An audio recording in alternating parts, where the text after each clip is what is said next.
My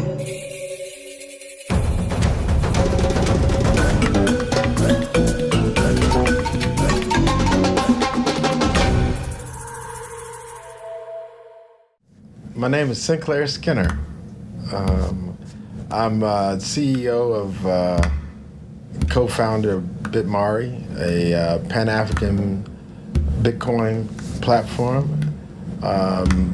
We've been working on the project for about a year and a half. I first came to know about Bitcoin actually through one of the programs I watched, the Kaiser Report. This guy, Max Kaiser, was talking about this technology that would be better than gold, and that we need to learn about it because the current fiat system that people use was about to implode. So it got me interested in another way of looking at the economy, and I've been doing business in an international arena for over 10 years now, and I was looking for another way of being able to move money. I've been working on some projects in Zimbabwe, and it was very difficult to move money and to finance a lot of the activities we're doing. So it was a natural fit for us to look at Bitcoin as a technology to move and transact with. Yeah, from the United States. I'm African, but I'm African American. So I'm based in Washington, D.C. Always had an affinity. I think you meet many African Americans who always want to go back home and find our roots. So again, I think part of this has to do with a cultural affinity, trying to, identity thing, trying to find your home, find your long lost cousins and family members. That had played a big role in it. And then beyond that, the opportunities in Zimbabwe made it conducive to do business. My business partner is from Zimbabwe, and the fact that Zimbabwe had dealt with a lot of financial crisis, I think it lended itself very well to a technology like Bitcoin. In 2009, they did away with their currency and adopted a multi-currency regime where they used the pula, the dollar, the rand, the yuan, and it showed a willingness by a population to adopt a new currency, opportunity. Most countries, all they know is their currency. In Zimbabwe, it was kind of interesting that they did away with their currency, so their national affinity to one currency was no longer, that's not a barrier as it relates to Bitcoin. So their willingness to try and adopt new approaches to their economy, they're more open to. When you talk to a business person and you say, hey, we got something else you can use, a lot of them would rather use that something else than what they're using now. So oftentimes people say that necessity is the mother of invention, but they say desperation is its father. So I think in many ways, the Zimbabwe economy lends itself to innovation like Bitcoin and blockchain technology. Well, my background is in mechanical engineering. So I started off in engineering. Really, a lot of it was about trying to solve problems. So when you're from a perspective where you wanted to use creativity to solve problems, but then you see all these issues that are immediately facing your community, you realize that, just focusing on one area of the issues may not be the best way of doing it. So out of necessity or responsibility, I got engaged in a political space early. I think what was helpful, when solving even problems in the political space, you can use a scientific method. You can use the same methodology that you use as an engineer to solve problems in the social space. And because of those needs or the interest of trying to be helpful, that engaged a lot of the political spaces and because of the success in that space, it built on other things. But I tell people engineering is one aspect. Being a good engineer, being a good business person requires certain talents, and dealing with the politics of people requires certain talents. So when you can try to master or do as well in the technical space, the business space, and the political space, and you can draw upon those experiences, you can actually become a more well-rounded entrepreneur, because we deal in an environment that's a technical environment, a business environment, as well as a political space. And I think it's come in quite handy in dealing in the fintech arena, when so much of what we do in financial technology is regulated by laws and governance and politics. So my start was in engineering, trying to solve problems, and as I matured and became more, aware of my surroundings, I felt there was an obligation as being a good citizen, a good person, to be engaged in some of these political issues. I think it's a work in progress. I think I've failed miserably in many of my endeavors, and I've done quite well in others. I think success and failures, they're imposters anyway. It's a process. This is a journey. And what do they say? It's not a sprint. It's a long race. And I think the biggest things that I can take from all these things is what I've learned that has informed my next steps in business. When you have a passion for something, though, like a love, the work that we're doing now as a Pan-African Bitcoin platform, where we're bringing people from all over the world together, utilizing this technology, be it in the United States, the Caribbean, or Africa, or any place that the diaspora might find themselves, trying to link that and create something that empowers people individually. It feels successful just being able to wake up in the morning and be able to try to solve that every day. That makes it really amazing. Trying to create a better world for my family because of the work that we're doing, to have a legacy where you can say, we toiled in this particular endeavor, and we aspire to make this place a better place to live than we found it. I think this technology, the way we're doing it, lends itself to be the success, to be the journey that we're on to do this. Ultimately, as a business, your financial success is normally the key indicator of how well you did. I've done businesses that have failed, and no one asks me how many people I helped. They want to know how much money you made. I think because I've had enough success in other areas of business, it's given me a more long-term perspective on what we're doing in technology in Africa, where the immediate financial gains are not as important as the long-term change that we make in the lives of the people we touch. We're working on a project now with 90 farmers who never have seen Bitcoin. I guess no one's really seen Bitcoin, but these farmers, we're doing a project that's going to change their lives, and the excitement of these farmers is amazing, and it's inspirational. So the things that we use to judge success on, I would say, I'm living a very successful life right now. I enjoy it, all of it, from my beautiful wife to all the long, difficult roads we travel in, and everything in between has been just simply amazing. So, yeah, I see this business endeavor being successful, and we have goals that we want to achieve, and I think we're going to achieve those goals. Yeah, I think, when we start talking about, one of the catchphrases that we use a lot for BitMari is decolonize your life. And as much as we can talk about, again, these other areas of people in activity, of politics, entertainment, I think technology and economics can play a very strong role in changing the course of history and changing the condition of a people. And I think what's interesting about Bitcoin, it ties together economics and technology in a way through an open source platform that people have never had the opportunity to use prior to this. Again, when we talk about the colonizing of people, where investors invested in boats in shackles and guns in order to kidnap people and then take them across the Atlantic Ocean and then take the indigenous people's land and then farm on that and use those crops, not paying the labor, but just even taking the labor from those people and then selling those crops to a marketplace. That is a business model. That is a use of some technologies.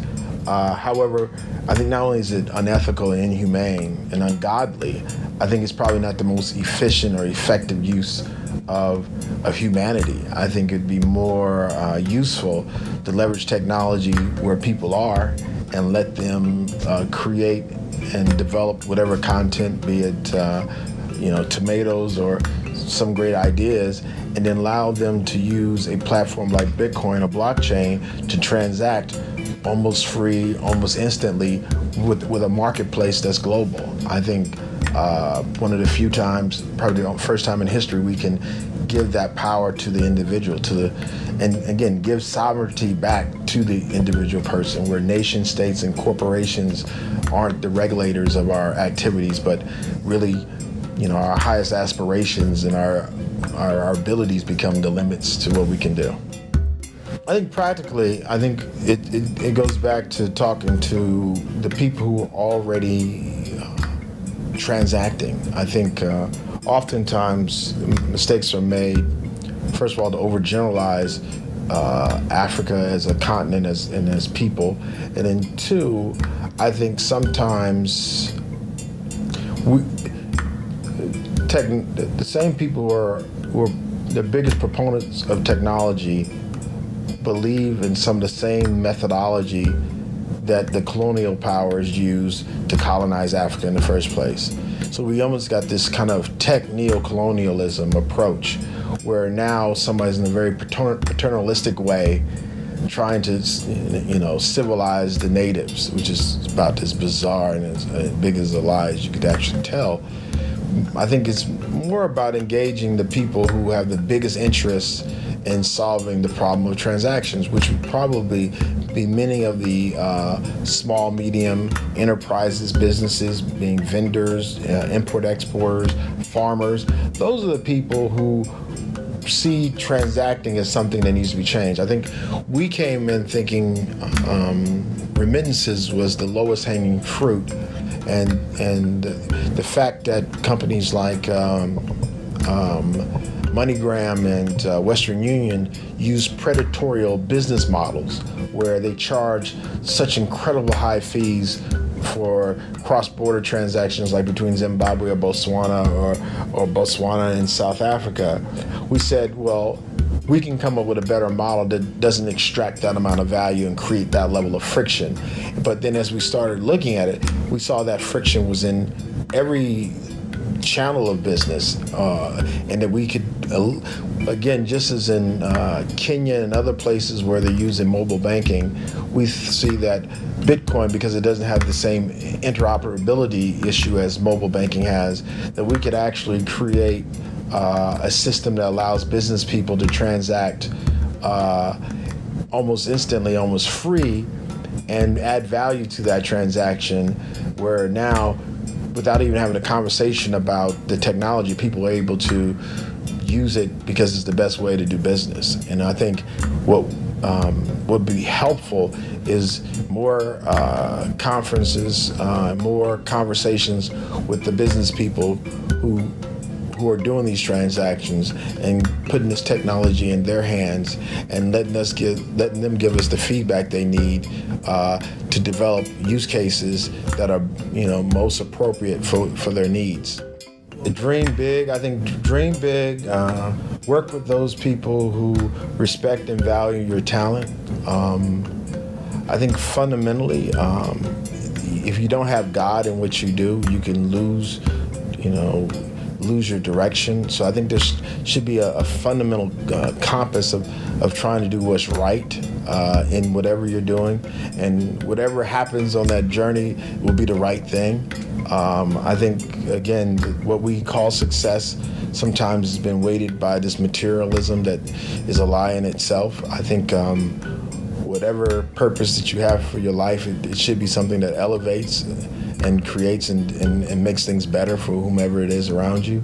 I think startups aren't here for the sake of startups. I think startups should be solving problems that people have. And if you're doing that every day, trying to make this a better place, I think that in itself is a victory. I think as far as the compensation, I think if we figure out what the people need help with, they will make sure we don't go hungry.